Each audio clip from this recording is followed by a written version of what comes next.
আমার প্রিয় বোন, ইসলামের যে নোংরামি না, ইসলামের যে বাস্তব চিত্র, তার সিকি ভাগও এই আলেমরা দেখাতে পারছেন না এখনো, এই সব প্রচুরের কারণে।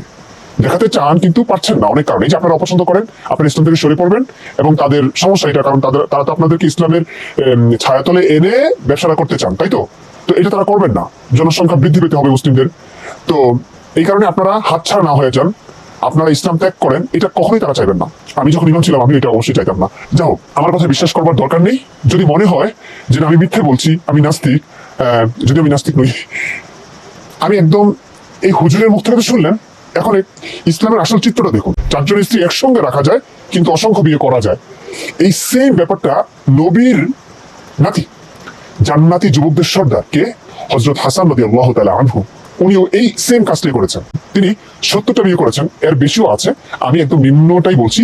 কোথায় পেয়েছে? আল বিদায়া ওয়ান নেহায়া থেকে, নির্ভরযোগ্য ইতিহাস গ্রন্থ।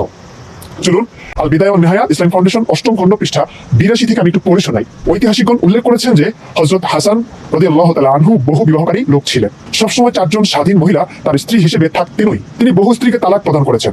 কথিত আছে যে তিনি সর্বমোট 70 জন মহিলাকে বিবাহ করেছিলেন। তারা আরো বলেছেন যে একদিন তিনি তার 2 জন স্ত্রীকে তালাক প্রদান করেছিলেন। একজন ছিল বনু আসাদ গোত্রের, অন্যজন বনু ফাজারা গোত্রের। তারপর তিনি ওদের প্রত্যেককে 10,000 দিরহাম ও কয়েক বোতল মধু প্রদান করেছিলেন।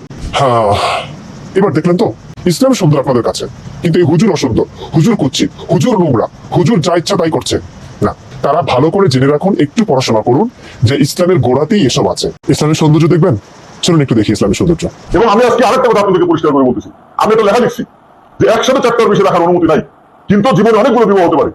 ভাই, ভালো আমার 4টা স্ত্রী রাখবো মৃত্যু পর্যন্ত। এই ভালো নারী পাইতে যায় যদি 100টা চেঞ্জ করা লাগে, আমি 100টা চেঞ্জ করে আমার বাপকে বলছি।